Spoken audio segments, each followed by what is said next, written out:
Assalamualaikum warahmatullahi wabarakatuh. Saya Monika Putri Sakura dari Prodi Ilmu Komunikasi Batch 12. Jadi di sini saya bakalan ngebahas lengkap soal kenapa sih kerjasama antar media lintas negara itu penting, terus bentuk-bentuknya kayak gimana, manfaatnya apa aja, sampai ke tantangannya sendiri. Nah, di zaman sekarang itu perkembangan teknologi udah makin canggih banget, dan di dunia media juga ikut berubah. Dulu media itu biasanya cuma fokus di dalam negeri aja, tapi sekarang media dari berbagai negara bisa kerjasama dan bikin konten terus ngeliput acara bareng sampai bahkan ikut dalam urusan politik.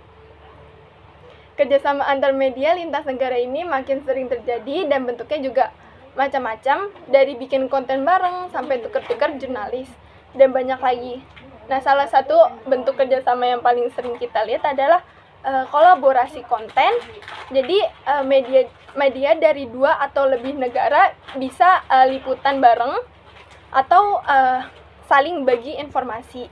Misalnya ada salah satu media yang punya akses lokasi tertentu, sementara media lain tuh punya teknologi atau tim editor yang kuat.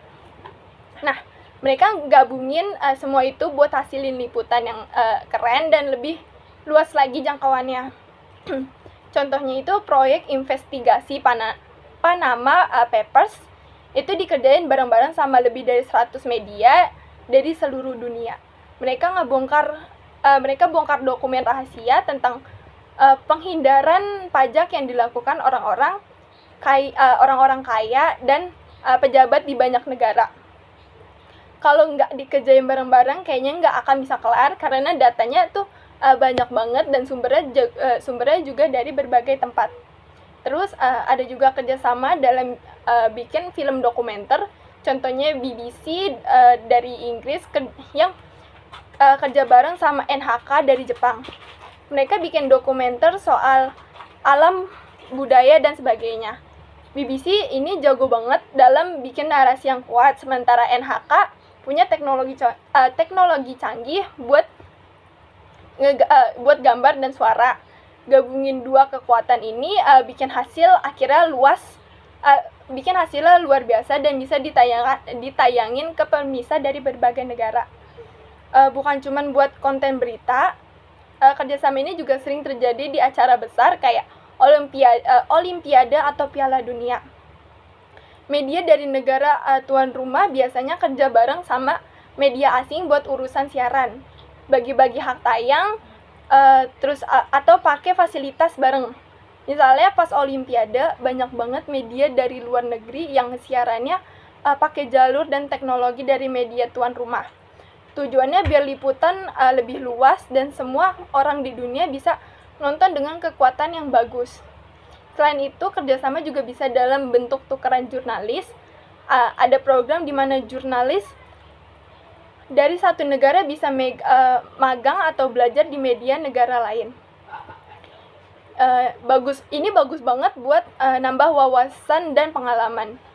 Contohnya itu jurnalis dari Indonesia yang magang di media Jerman atau Jepang. Jadi mereka bisa lihat langsung gimana kerja di media besar internasional. Dan sebaliknya juga, jurnalis asing juga bisa datang ke Indonesia buat ngerti konteks lokal dan belajar budaya di sini. Kerjasama kayak gini bikin pemberitaan jadi lebih beragam dan saling ngerti satu sama lain. Terus kenapa sih kerjasama lintas negara itu penting banget? Ya, yang pertama itu soal biaya produksi konten, apalagi yang yang besar-besaran, yang mana itu mahal banget. Kalau dikerjain bareng biayanya bisa dibagi.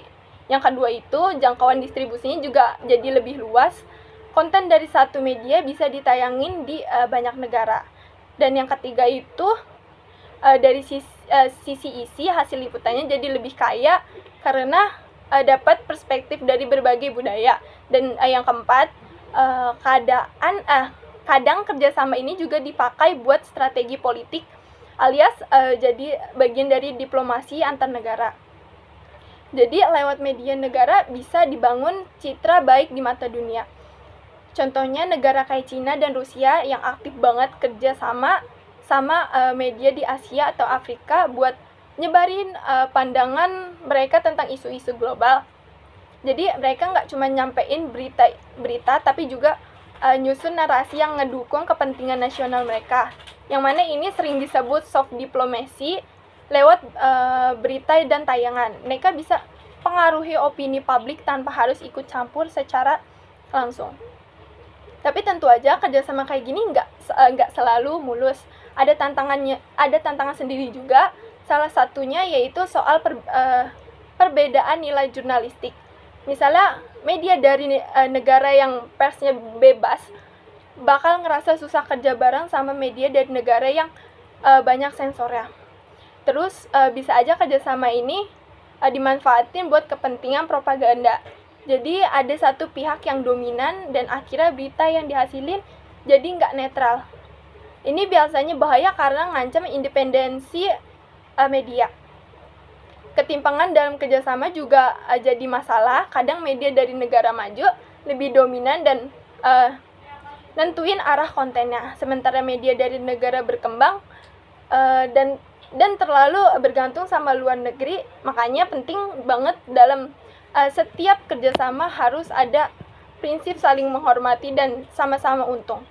Buat masyarakat sendiri sebenarnya ada banyak keuntungan dari kerjasama lintas media.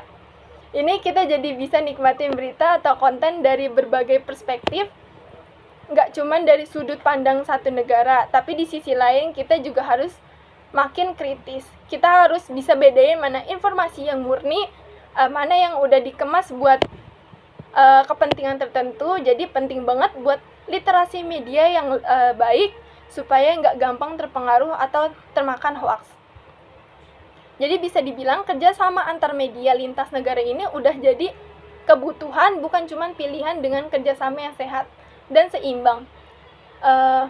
Media bisa jadi lebih kuat, lebih luas jangkauannya, dan bisa nyampein informasi yang lebih berkualitas ke masyarakat dunia. Tapi tetap harus dijaga supaya kerjasama ini nggak disalahgunakan buat kepentingan sepihak atau malah jadi alat propaganda. Intinya dunia media sekarang udah nggak bisa jalan sendiri-sendiri. Semua saling terhubung, saling mempengaruhi, dan saling membutuhkan. Tapi sebagai penonton atau pembaca, kita tetap punya peran penting, yaitu jadi penikmat informasi yang cerdas dan kritis. Karena di balik tiap berita selalu ada narasi dan kepentingan. Mungkin segitu aja penjelasan dari saya, kurang lebih mohon maaf. Assalamualaikum warahmatullahi wabarakatuh.